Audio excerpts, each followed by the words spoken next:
This is in this. Hello. All right. Hi, everybody. Happy Friday. Here we go.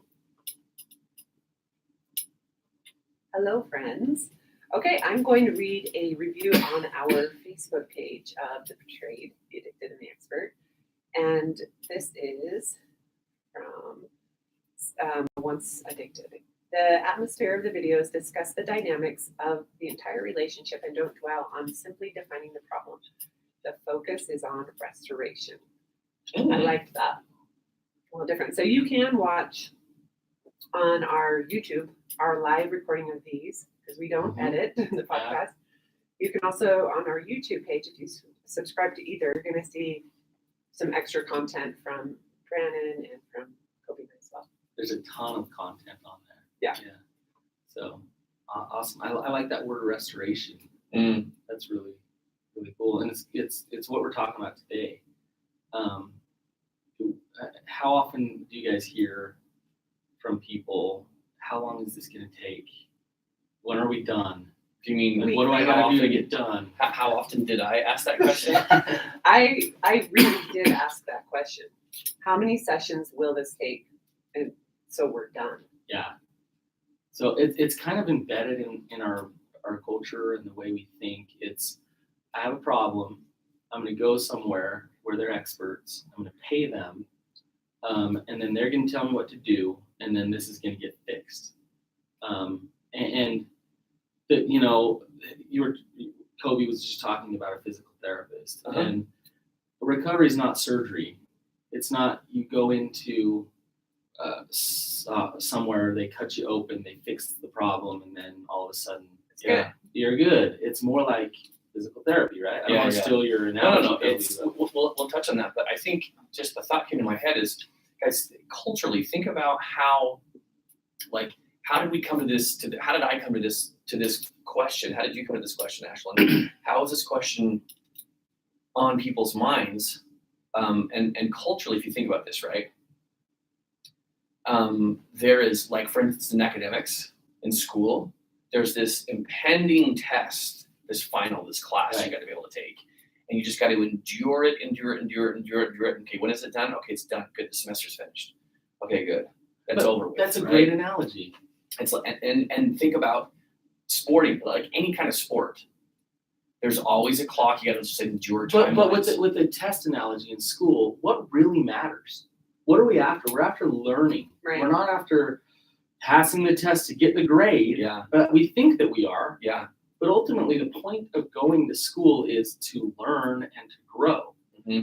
And so I think a lot of people in their mind, they apply that same logic to recovery. Is the point? I worked with this guy years ago, and his ecclesiastical leader gave him very specific things that he needed to do in order to be okay, basically. And it was like, finish this workbook and go to this group. And so he was in one of my groups, and it was like, hey, can we hurry through this workbook so that I can, so can we do this? Can we do that so that I can be okay now? And I'm like, whoa, like this isn't doing you any good. Yeah. The point, the healing process is organic, and it grows. It's not something that we checklist our way through, and then all of a sudden, boom, voila, you're better. Yeah. So it is a process. And I have to say this, even without recovery, this is the question I asked before recovery. So when we were going to traditional therapists, we didn't know really what the problem was, just that we weren't getting along. And I was like, okay, well, I think we get this many sessions with our insurance, so we need to make sure that we're done by this time. And we weren't done. Right. I think our therapist was like, I think she just said, just keep coming and we'll kind of gauge where we're at. But it's hard to say you're going to be done or you're going to graduate or whatever your therapist might say. I was just talking to a therapist here at my clinic, and he's a really cool guy, and he's kind of coined the phrase emotional fitness. And what he was saying is, there's things you can do every day where that if you do these things daily, then you can guard against depression and anxiety.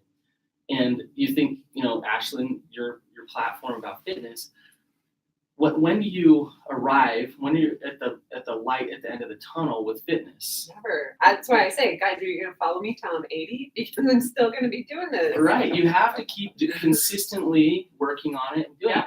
Now, one day, all of a sudden, you have a six pack, and it's like, whoa, like and it doesn't just happen overnight. But it's like I'm seeing results from my daily consistent effort in this process of being healthy, and it feels good to get those results, and I like what I'm seeing. But I've got if you just like, oh, I got my six pack now it's time to drink beer and like hang out. And I've arrived. I've arrived, then goodbye to that six pack. Yeah. Right? Well, it's the same thing with recovery. So I had this giant taco salad. Like I have to show you a picture, Brandon. It was seriously, go to look on my Instagram. I thought legit it was some kind of like spoof. It was like this. It was like the this 10-pound big of a burrito taco. that someplace has. You're totally triggering the food. Oh my gosh.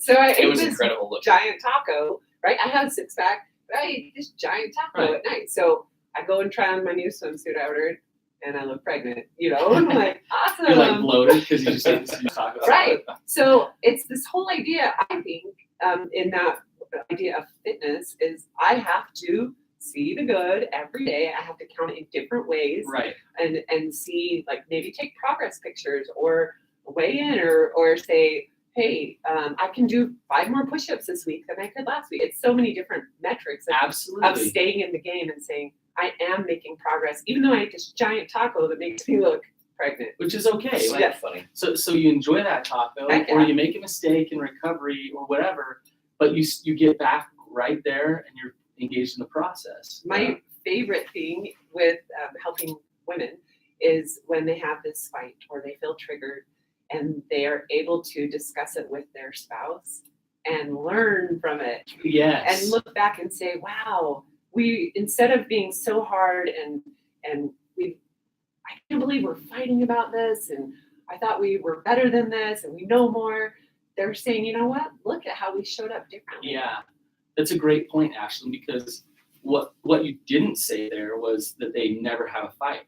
Oh my gosh. That like they've arrived and everything's bliss all the time. What they've learned in the recovery process is how to deal with the bumps in the road, how to deal with life struggles. Those things are gonna keep coming in life. But when you're humble, when you're honest, when you can surrender, when you can tolerate pain in your life, and really that's what recovery is all about, believe it or not. It's about not just tolerating pain, but accepting it and learning from it, having gratitude for it. And as you can do that, then you're not going to have a need to numb out. You're not going to have a need to control, and you can work through the hard stuff. So healing or recovery is not having hard stuff in your life, right? If that makes sense, that was like a double negative. Yeah. Right?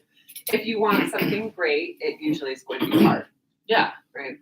If you want to, and I think the other part of this too, that society, that culturally we are not conditioned to, but the cultural norms of academics, of profession, work, and so forth, sporting events, they all have a time frame. We're all working against a clock, right? So it's like, okay, so I graduated from school. It's like I remember being in school and like doing my undergraduate work, and it's like, oh my gosh, like how, like it seemed a life age away, right, for me, right? And I didn't even do graduate work. Where Brandon's like weakling, but so I guess what I'm saying is I'm trying to use that as a point to say, if you're wondering why I'm like trying to get out of this, why I want to know how long it's going to take, why I want to really plow through this and check boxes. Like recovery is not a syllabus. Right. There is no syllabus to it with an end point. Right. There's not X amount of credits that you've got to be able to have in order to quote unquote graduate, just like you said. And the more that you can keep that front of mind, the easier it's going to get. Now, the analogy that I shared earlier, which you could actually draw from this too, Ashlynn, and share yours, is I work one-on-one with a physical therapist. Had a great conversation this week, and there's like the parallels with his job versus recovery are just baffling how close they are. So let's just take, for example, Ashlynn. So you had S1, L5, S1 fusion, Yes. right? Like 18 months ago. Mhm. Okay. No, it was longer than that. And after you had that, what were some of the questions, or before you scheduled your surgery, what were some of the questions that you had? So for those of you that don't know, he's talking about her back. Yes, Oh, that's true. yeah, sorry. I have a fused back. Yeah. And L5S1, yeah, sorry, that's like. I went through 3 Thank you. years of trying not to have surgery, doing all the other things, okay? Mhm. And then when I finally had surgery, I made the doctor for 40 minutes explain to me what the actual process is going to look like, recovery time, Okay. when I could work out. When, like, you wanted to know timeframes as to when it was going to be okay, right? Yeah. Because working out is like, it's just as much a part of you as like the kids are. But you schedule. That might be a little extreme. I know, I was Okay. like, I don't think I'm Ashlyn's eye roll a little bit there. That's But okay. But you want to work out. But we had scheduled a trip before. We had a trip scheduled before you had surgery scheduled, and so we went to. Yes, I remember. I'm Okay. trying to see where you're going with this. So what I'm asking you is, what were some of the questions that you asked the doctor about the trip that was scheduled after your surgery? I never told him about it. He still Fibs. doesn't know I went to Europe. Fibs. I wasn't supposed to. Seriously? Yeah, so where are you going with this? So, okay, but here's the point, Ashlynn, is you were asking the question to me, like, wait, I'm going to have surgery, and then 6 weeks later, 5 weeks later. 5 weeks. Then Ashlynn, we went in this. Ashley, you didn't tell the doctor because you were afraid he was going to say no? Yes, and I was going to Europe. So we go 5 weeks later, and really the instruction was, and I don't know where you got that, but it's like, you just can't lift anything. I think that's just like the general instruction, right? 6 weeks, I needed to just walk a lot and not lift anything over 5 pounds. So I'm like, okay, I'm not going to have a backpack. I'm not going to have a purse. I'm not going to carry my own luggage. And I'm going to walk a lot. I can do that. Totally. Okay. So the point with that is that And sitting on a plane for 10 hours is really good for your back. super, right? Super The most cozy coach seats there ever were. We're not going to tell a We're all doctor fresh. about that one, right? Which is probably like the worst case scenario, right? Of all the things you did. But by the way, Ashlyn, your recovery would seem so fast. It was. It was incredible. My doctor ended up screaming down the hall, like, what are you doing? You're healing so fast. Yeah. Like, no. Yeah. And it's Yeah. partly, I took care of myself before surgery. It's awesome. Anyway. Where am I going with all this? Yes. Is that it's super, super natural for all of us when we are ailing to say, how long is this going to take? And if we go to that place, it's natural to go to that place. But my point is when we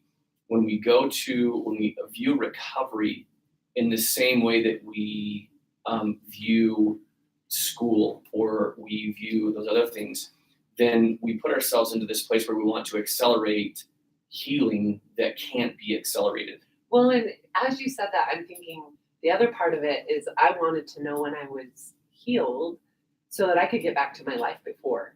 And what the honest truth of it is, my life isn't the same as it was before. Right. That's true. Because I am a little more limited now. It's different. And I have to listen to my body more now. And so it's the same with Yeah. recovery. Although you're not always in therapy and you're not always in the hard stuff, your life is different. You know Right. more. You're in that growth mindset. Right. Different, but better. Oh, 100%. Okay. And that's kind of the point with this is like the parallels. It's like I asked this guy that I work with, I said, and he's a physical therapist, is how often do you get people coming in saying, okay, when is this going to stop hurting? When can I go back to my normal activities? He's like, daily.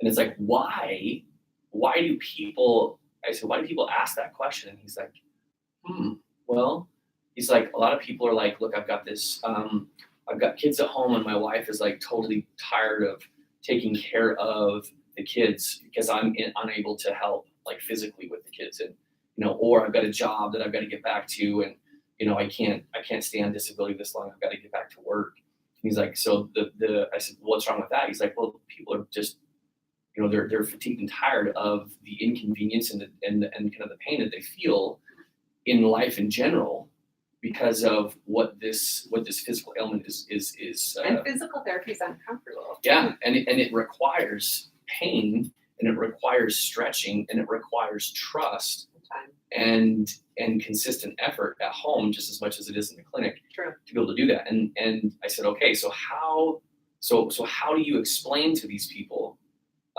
why they have to be okay with being in discomfort, and how do you explain to them why it's important that they go through this painful process? And he just is like, well, that's if they don't want to come see me in 6 months, then this is what they've got to be able to do in order for their body to really heal. So how crazy alike is that when I say I want to just get through this, when I say I'm over this, and I've said that recently, like, oh my gosh, I've found more empty buckets. Oh my gosh, I'm just so tired of being broken or having empty buckets, I guess.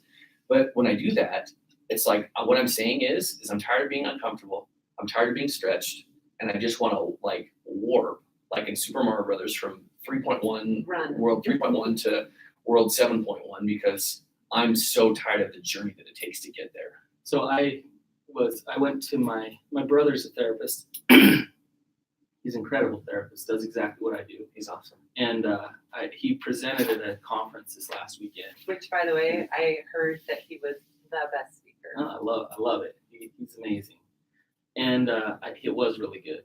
And I mean, you are his older brother, though. I'm his younger brother. Oh, I didn't know Sorry, that. dude, I was trying to tee you up. He's amazing, but I'm amazing too. So I go to his thing, and it went really well. And he had this like a bunch of groupies around him afterwards, like all these people talking to him and asking him questions about recovery and stuff. And I was talking to him on the phone later that day, and he was saying, well, if I only do this in my business, or once I do that, or once I, and he was kind of saying, once this happens, then, and I stopped him for a minute. I was like, just stop for a second. Like, you are doing it. Like, you're in it right now. In the present, you're killing it. You're helping people. You're engaged in life. Like, be grateful for. But I said, look what you did today. It's pretty incredible. You helped a lot of people today by the message that you gave them. And so instead of constantly being in the future of how things need to be so that you can one day arrive, I think we need to stop and take a look at right where we're at and be grateful for the process. I met with a client yesterday who, 3 years ago when I met him, he was just shame. His addiction was running wild. His marriage was a mess. And I met with him, and he has some stuff he's working through. But he is like so different than he was 3 years ago. And, day in, day out, you don't really see it. It's like your kids growing up. You look at their pictures and it's like, how'd that happen? Yes. What? You're so different. And so you don't really see it. But when you think about the process and you look back, it's like, oh my goodness. And it parallels, have you guys heard of The Hero's Journey? I haven't. Joseph Campbell. You should really look it up. Is it a book? It's Is it a yeah, program? there is a book. So there's a book called The Monomyth, A Hero's Journey by Joseph Campbell. And he's kind of a philosopher, and he talks about, you think about every Disney movie, every story, Hunger Games and Harry Potter and Lord of the Rings, they all kind of follow a similar outline. And what it is that, like Frodo, where does Frodo live, Coby? Lives in the Shire. The Shire, right? So Frodo, I'm not going to tell Again, to be I'm not- specific, I'm not I going wanna to tell really the whole know. story of Lord of the Rings. We'll be here for a long time. But he's kicking it in the Shire, right? He's Yeah. doing his thing. All of a sudden, this adventure comes. This crazy, scary, hard, difficult thing comes. And he goes through this whole adventure, and his life is threatened, and it's just really challenging. And then he ends up right back in the Shire again. But now that he's in the Shire again, his perspective is so different. He views the world different now. His wisdom is there. His knowledge is there. So life is kind of the same as it was before he left on this huge adventure, but everything that happens to him in his life is now a little bit different, right? Yeah. And that's how recovery gets, is you do go through things, you work through things, but as you start to get up and out of the addiction, and this is both for the betrayed and the addicted, then you start to gain this gratitude and this appreciation and this element of surrender in your life, that you might still live in your same house, you might still have your same friends, you might have all these same things, but everything, there's just more peace. Does that make sense? Yes. Wow. That really speaks to me. For me, I'm like visualizing the lenses, right, that we have in life, and we've just gained more lenses that are beneficial. Exactly. And without the challenge, without the struggle, you wouldn't have gained those, right? So, recovery is a blessing, and it really does cause problems if you focus way too much on the light at the end of the tunnel. Yeah. And look around and see this beautiful tunnel that you're in. I have this picture in my office that says the tunnel, sometimes the tunnel is more beautiful than the light at the end of it. And it's this picture of these trees growing up over a road and creating this tunnel. It's this beautiful tunnel of trees. And, if you get to the light at the end of the tunnel, that's kind of boring. Now you're just kind of, what do you do there? Now you've arrived, right? Yeah. So you got to find a new tunnel to jump into. So. Okay, so I have a question. Super good. One that we've been getting a lot lately. Well, what if I'm the only one working recovery? How does this fit into my life? So I'm glad you brought this up, Ashlynn. There is this thing where one person in the relationship can start to progress faster than the other. We've had those moments, and as we've worked recovery, even separately but together. Now, as I say that, if you automatically go like, oh yeah, that's me and my spouse is, and you might want to check out I'm way where ahead. your pride is and where Check you really yourself are in before your you wreck recovery. yourself. Yeah. But what will happen, and this is the beauty of it, and I love it. So if you go work your recovery, and it's not your happiness and your growth and your peace and your new paradigm of life, it's not dependent on your spouse working their recovery. So move forward, gain that awareness, gain that peace. Sure that the relationship is painful and there's going to be some friction there, because as you move forward and you want deeper trust and deeper intimacy and real safety in the relationship, if you realize that you can't get it with them, that's hard. At the same time, you'll be more accepting of where they're at, more empathetic of where they're at, and you'll be able to be boundaried on your own as you move forward. So, your recovery is not dependent upon your spouse in any way. And I have to say, all three of us work with people who are in relationships, separated and divorced. Absolutely. Or remarried even. And so it really doesn't matter what your exact situation is. The answer is the same. Just focus on you. I think, Ashlynn, I think one reason why you brought this up is, and I'm so glad you did, is we think that the arrival point is when the relationship is really, really good. Oh, that's true. Right? Like once we get good in the relationship, then we're fine, right? That's not the end destination here. That could be a positive consequence of both of you working your recovery. But divorce might be your final destination because you've gotten so healthy. And I know that sounds backwards, but because you've gotten so healthy and you know who you are and you're aware of what your truths are, you might end up divorced. So there's not, where that road is leading you, there's not a perfect answer at the end of that, right? I agree. We met with the Weavers this week, who they shared a video like ours, except her story is different. She got divorced and has gotten remarried, and it's been an interesting thing to watch. I mean, they're overwhelmed, just like we were with people reaching out saying, okay, now how can I get the same help that you have? Right. And it's ironic, the answers are the same. Yeah. From her or from Even me. even though the outcomes were a little bit Totally different. different. Yeah. Let me just comment real quickly on maybe the complacency piece, where there's, for a long time, I would cyclically kind of focus more, to try to I would white knuckle it a little bit more, squeeze a little bit harder, in recovery to yield more sobriety, thinking that was the key. But then, but what happened is that would often come on the heels of a relapse, and I'd be so far in the red, and we actually lived in the red, like we lived. What do you mean live? So if we look at like a P&L, like a profit and loss statement, being in the red means like you have like debt, right? Right. You're in the hole, and being in the black means that you're cash flowing. Right.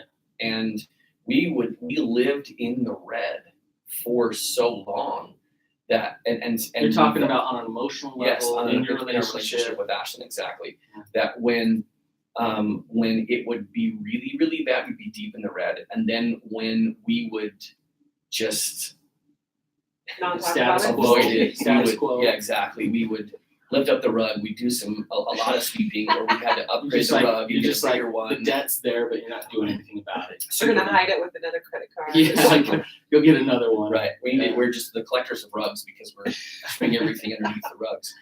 But literally, when we decided that we would be avoidant enough to this huge problem, then we would kind of creep out of the depths of the red and kind of get to a little bit more comfortable or a little less painful amount of red. Right. And we would kind of work away towards the black, but here's the interesting thing is that when things didn't suck as bad, then we both, I got complacent, but I was still in the red. And there's an interesting psychological game with that, where we just kind of vacillate between depths of red. You know what what? I mean? You know what, Coby? I love this analogy, and it's kind of making me sad because I think a lot of It does suck. a lot of couples live this way in the red, and to even understand what the black feels like. So to I understand, didn't know what it felt like. yeah, We had no idea. to have intimacy and passion and understanding and Honestly, you say that like my individuality and what I thought would be like, this is it, we've made it, is so this much, like a half inch of what's happened to us. right. Because I really didn't know that there's so many variations of what healing and I think happiness this Of could what be- life could be like I think in this the could be a black. whole topic in and of itself. Maybe we hit it next week. Yeah. Yeah. That's a super. So again, if you ever wonder why I get complacent, or you ever wonder why is my partner getting complacent with their recovery, it's because it just sucks a little bit less than it did, 2 days ago, a month ago, and then when it doesn't suck as bad, and it's like, okay, we still have this issue, it still sucks, we're still in the red, but here's what I want to be able to. Here's what I'm trying to convey. That was some of the reasons why complacency took place. However, with small, consistent effort and with mental focus and a commitment to being uncomfortable and to be stretched and to learn, then you can inch your way to the surface levels of the red, and you can get to the black, and you can start developing a positive balance and a profitable emotional balance in your relationship. And there's no end to the amount of black that you can get. There's no end to the amount of positive marital cash flow that you can develop and build over time. Absolutely. And that's the piece that we're trying to convey in this. How long is it going to take? It's everybody's journey, and it's all different. And you're gonna ebb and flow. Yes, absolutely, you'll ebb and flow. Yeah. But just like what we talked about, what you mentioned earlier, is like once you get a certain skill set, then it becomes easier to deal with. And now you're Frodo in the Shire. Yeah. At the end of the journey. Right? It's, oh man. Yeah. Exactly. I know how And to handle this. problems still come up. And I assure you of this, like I said earlier, I just found a couple of other empty buckets that I'm dragging around, and I'm expecting Ashlynn to fill those. So if you're that partner in recovery thinking like, I can't do this without my partner. It's like, let's just be really clear. Both of you have empty buckets and neither of you can fill your partner's buckets. Oh. You're responsible for filling your own buckets. I'm Only healing. the expert I'm the therapist, man. I have all the answers, right? Legend. And me and my wife, we had an amazing month, and it was full of ups, it was full of downs. But it's full of pain. But yeah, like I'm working through it. I'm not immune. Nobody's immune to that. And if you engage in those things, then you grow through them, right? So we had an awesome month, and it was a hard month. Yep. So, I'm super, super sore right now because we just started lifting this week. And when we started, I knew I was going to be this sore. And I complained all week. He's still complaining. I'm still complaining. I did it this morning. But I know that this is a necessary process in order for me to grow. And I knew it. And it's still hard. But guess what? I'm still doing it. Like my being so sore that I almost fell down the stairs 2 days after leg day did not deter me from getting up and working out this morning. Right. And it might have deterred me from walking down the stairs, maybe sliding down the stairs on my butt. But, anyways, at the end of the day, this is a process that is so hard and it's so challenging. And we feel your pain, and we understand that it's exhausting. However, have hope. And I definitely want to say, we're not saying life sucks, so get used to the pain. It's painful, right? There's something about it where if you can step into the pain, then life is beautiful, and life is wonderful, and it's enjoyable. You really don't know that until you try it. Right. Because it sounds ridiculous. There's I remember hearing that and thinking, no, because I'm pretty okay just being in this like cohabitating relationship where we're ignoring everything. So are you sure about that, Brandon? Yeah. But it's true. And you have to step into it and try it before you can get out of those weeds. Right. I think God made us to have enjoyment, to have peace, not just to have pain and suffering. So, but without that pain, I don't think we'd have the joy. So, Indeed. Guys, we're so glad that you're here. We appreciate you listening. We love having you here. This particular topic actually is applicable to so many challenges in life, no matter what it is. And it's not just about sexual addiction and betrayal. So share this because this could be a great uplifting and positive episode for somebody who really needs it. Also love to have you guys review and rate the podcast. Hop over there to iTunes or Facebook. Yeah, or Facebook. Yeah. But thanks for being here, you guys. Have a great week. See you guys. Wow.